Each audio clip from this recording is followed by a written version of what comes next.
March 1st is World Seagrass Day. Seagrasses are marine flowering plants found in shallow waters, providing food and shelter to thousands of marine species. But not only that, seagrass improves the filters in water pollutants and can store up to 18% of the world's oceanic carbon. But since the 1930s, we have lost about 7% of seagrasses annually worldwide. Welcome to Kaleidoscope, where we are positive, daring, different. Lined up today, a wildlife warrior's thrilling tales, the 2025 budget dissected, and a healing garden for children with cancer. Kaleidoscope is on YouTube, Facebook, Instagram and LinkedIn. Remember to subscribe, follow and like us for more. To our fantastic partners on the show, Selingco Live, CDB and The Daily Morning, thank you for everything. She wins with CDB Wings, exclusive financial solutions for women.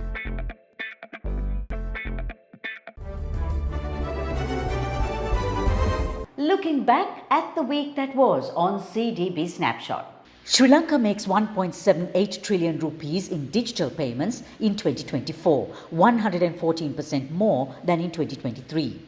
India and Sri Lanka formalize solar power plants in Trincomalee. Sri Lanka welcomes 175,000 tourists in the first 20 days of February, a 14.76% increase year-on-year. Sri Lanka's Nadi Fernando O'Driscoll wins an International Impact Book Award for February for Labyrinth of Dreams.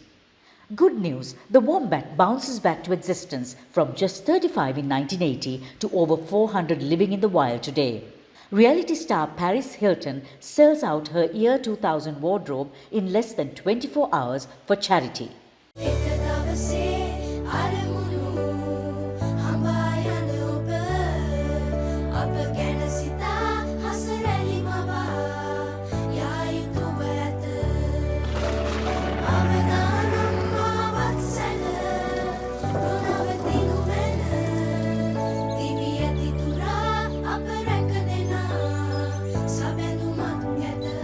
You focus on your goals. We will take care of the risks. Seagrass Life.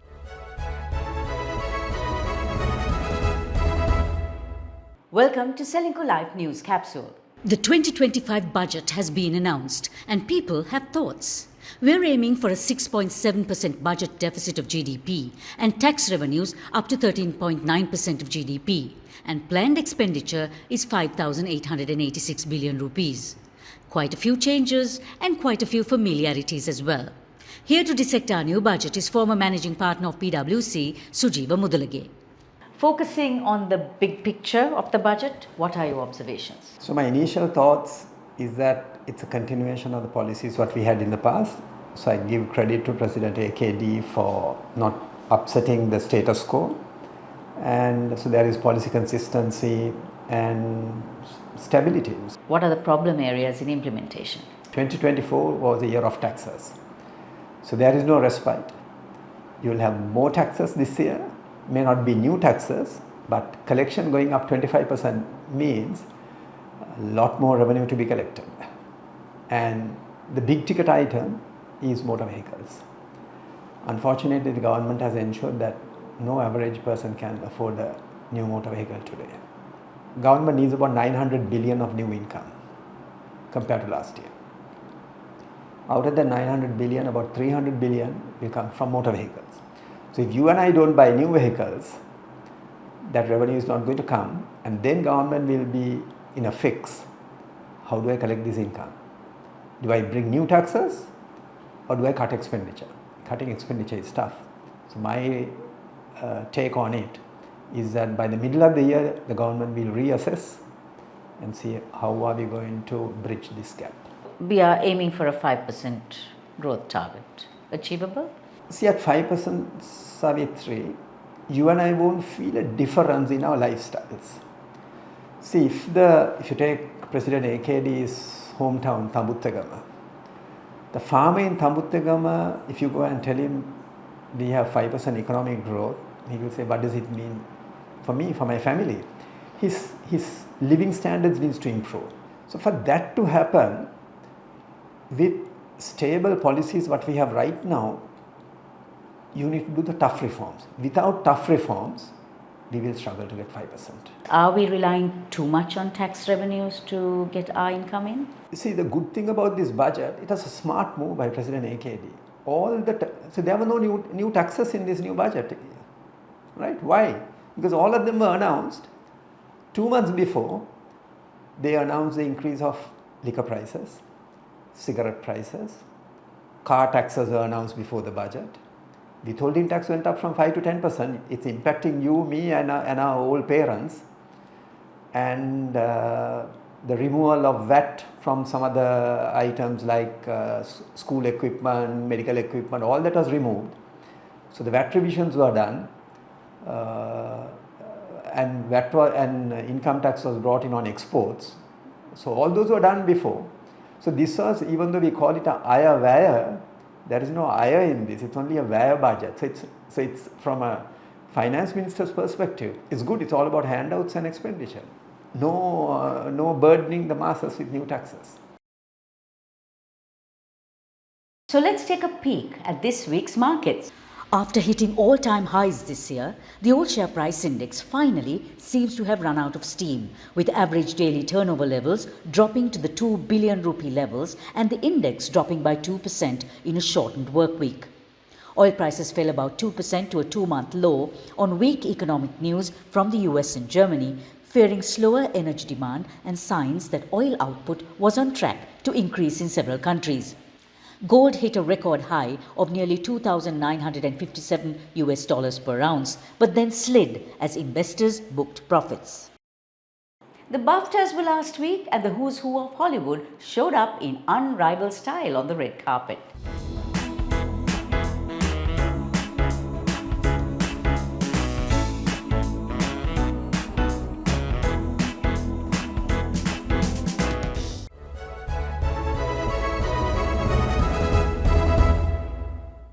She is a wildlife warrior, a renowned wildlife filmmaker, conservationist and cultural anthropologist. In a life akin to the wild thornberries, Saba Douglas-Hamilton was raised in East Africa among elephants, where she developed a deep passion for wildlife, fighting against the illegal ivory trade with her parents. She has hosted acclaimed BBC series including This Wildlife and Secret Life of Elephants, and as an ambassador for Save the Elephants and chair of the Future for Nature Awards Committee, she works at the intersection of conservation, tourism and indigenous communities in Kenya. I met up with her while at the Galle Literary Festival. The story goes that you were baptized by the breath of an elephant. What was it like to grow up among elephants in East Africa? It's true, I was baptized by the breath of an elephant. That was my first ever encounter with a wild elephant. And she was somebody who my parents had got to know over the course of the years that they were doing their original pioneering study in Lake Manyara in Tanzania. And so she came up, my mother, when I was born, she actually walked me out to this elephant and presented me to her. Remember, this was a completely wild elephant, but she knew them and she trusted them. So she came forward and she sniffed me from head to toe, and there must have been a great big whoosh of elephant breath all over me. And so that's how I like to look at it. But I think growing up with elephants, you know, you get this real sort of appreciation of this magnificent alien intelligence. And not just in elephants, but I personally feel that the wild world is full of consciousness and intelligence and extraordinary things, senses and ways of seeing the world and feeling the world that we have absolutely no idea about. And so I guess that it just developed a very profound love in my heart for wild things, and it's watching also then what happened to the elephants over the years. You know, how they were battered by ivory poaching and how difficult life is now with sort of increasing conflict with people and the issues they're facing with climate change. You know, I am forever forged as somebody who's going to fight for the wild world. I think that's what happens when you're brought up with it. So you fought against the illegal ivory trade with your parents. What insights have you received about human nature when you've done these encounters? I wish that we were a bit more like bonobos, but I fear that we're much more like chimpanzees. And chimpanzees are wonderful, extraordinary, intelligent creatures, but they also have some of the worst traits that people have. They murder, they cannibalize, they rape, they do all of these things. They're voracious, they're very effective hunters. They kill other monkeys and they devour them, rip them to pieces and devour them. I suppose I always hope that one can appeal to the better side of people, which is empathy, compassion, rather than people being moved towards their more basic urges. And what does worry me very much about the state of the world now, with this rogue capitalism that has been let loose upon the world, is it does seem to bring the worst side of human nature to the forefront. And I do think we need to pull back from the edge quite rapidly and try to find unity in our diversity and pull together and really, create the kind of future that we want to live in, because right now it's looking pretty bleak. Sri Lanka has a massive human-elephant conflict, and I don't think it's anything different to what other developing countries mainly have.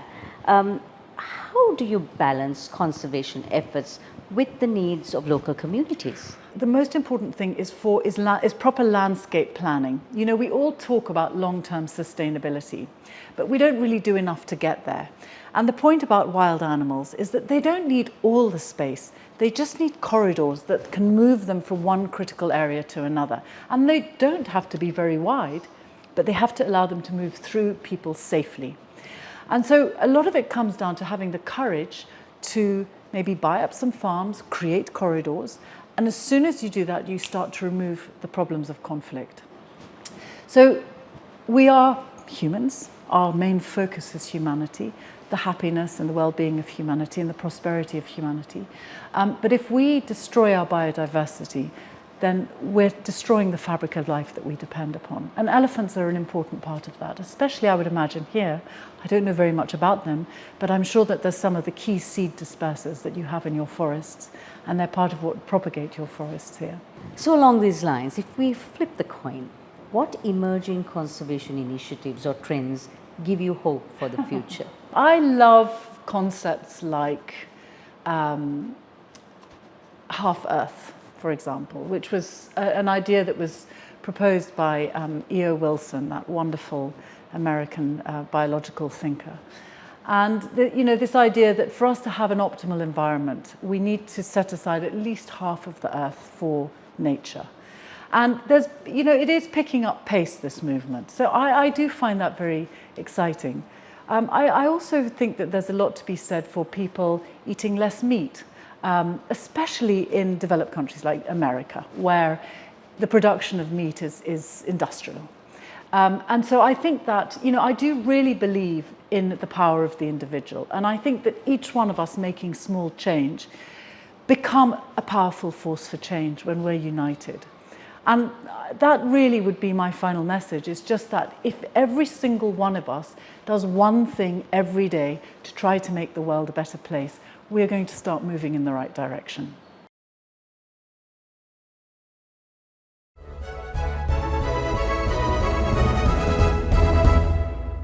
On International Childhood Cancer Day on the 15th of February, Suwa Arana, Sri Lanka's first completely free pediatric palliative care centre and the Indira Cancer Trust's biggest project, opened its healing and scented gardens to give children with cancer and their families a therapeutic and healing space. The circular canopy of green with glimpses of the sky is surrounded by green and water features with an infinite view that stretches across the city. The canopy's circular shape is matched on the ground with a circular textured pathway for sensory engagement, while the garden itself is punctuated in the four corners with beautiful sculptures denoting the four main faiths of the island. Water features which punctuate the quiet of the garden allow for calm, while seating areas scattered around the gardens make for quiet times of reflection. The scented plants and flowers on the upper floor stimulate relaxation. The gardens, funded by Japan's grant assistance for grassroots human security projects, are designed to give children with cancer and their families tranquility, a sense of calm and emotional well-being. For a child whose childhood is robbed by the big C, and for families whose everything has been turned upside down due to having a child with cancer, the Healing Gardens is just what the doctor ordered. As February draws to a close, I wish you a restful weekend with the promise of a good March. We'll see you next week.